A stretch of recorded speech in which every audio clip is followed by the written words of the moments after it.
Hey, amazing minds, how is your life going? Actually, I tried several times to solve a problem from HackerRank or code forces or sites like those, but unfortunately, it was very tough. Unless I'm getting any pressure, it's really tough to do the problems. So, I'll show you a problem from my university assignment that was given to me, and I solved it. So I will also show you the solution. So on the screen right now you are watching a code problem. So you can just read this problem from here and pause the video after, but now I will just explain you in a simple way. So there's one thing that I have noticed, that even in those programming sites, they have huge questions. I mean, those questions are very big to read. And same goes for my assignment as well. But the problem here is we get afraid by only seeing these problems. So today's video will be not just about um, solving those problems. I will also share my circumstances, what I faced when I try to solve a problem. So this is actually task one, the easiest one.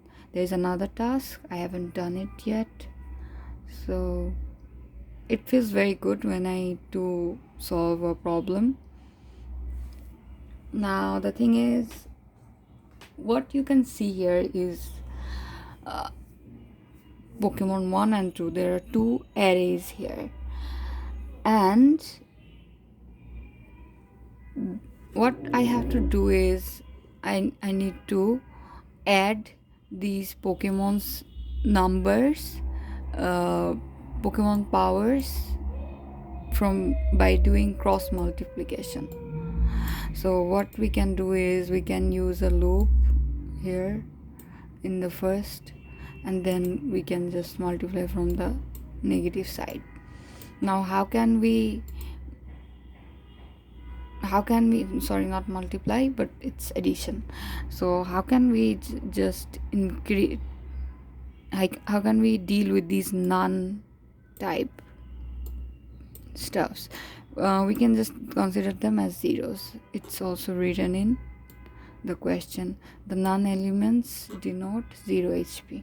So this is the question. So let me show you how I solved it. Okay, I hope you can see this problem.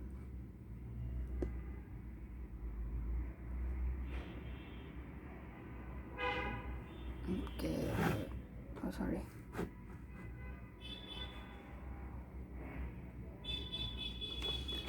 Is there any way to zoom this? Can I zoom in? I think I can. Okay, yes, now it's more better. So what I did is I took a total already where I am going to store the result, and there is a result array, and this from in this array we will store the result. Now for I in range lane of Pokemon 1, I am having a loop on the first array, then I am giving the conditions for none. Well, there are two conditions. If I get none and none, if I get one none, and if I get none in the first array, none in the second array, these are the conditions. And else, if there is no none, only integer number, then I will add them like this way. Now here is a catch in this problem, that in the Pokemon 2, I mean the second array, I've written that as length of Pokemon 2 minus 1 minus 1 minus I. So minus 1 is basically because in this array you can see that If I take 0 index, 0 1 2 3 4, 4, but the length of the array will be 5 because index starts from 0, right? So I will always for backward iteration I will write -1. 1 will not, I need to subtract 1 because index starts from 0. Now the thing is I need to go backward.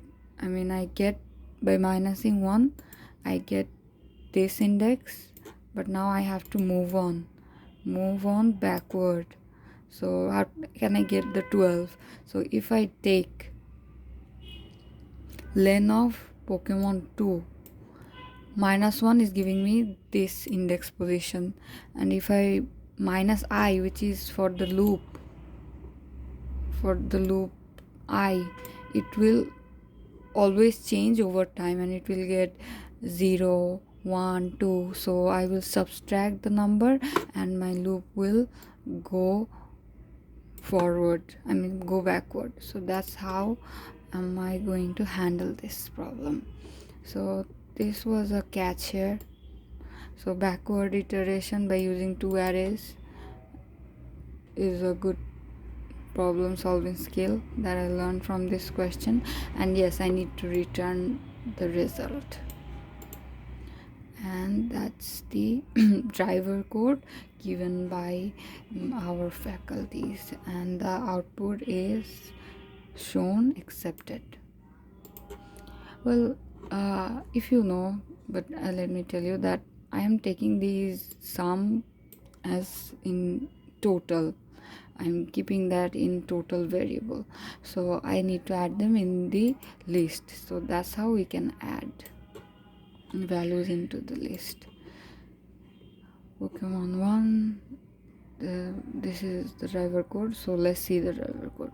Pokemon 1 np.array, and that's the first array. Pokemon 2, and that's the second array. Okay, so return value equals to merge lineup. This is the function name sending Pokemon 1 and Pokemon 2. Print the print wants to get returned value, so that's why I will return result, because it wants something returned and that will it gonna print for task 1. This should print, see, this is the answer also given here. So if I get stuck into any answer, I mean if there is any error, why is it not accepting, I also have these hints over here.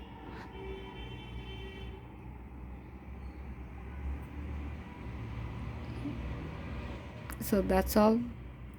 That's how my university teaches us coding, and that's the first problem that I'm working on. So I will be sharing second array problem soon, maybe after this video. So that's all for today. Do let me know your coding problem that you face while doing, or your thoughts in the comment below. That's all for today. See you in the next video. Goodbye.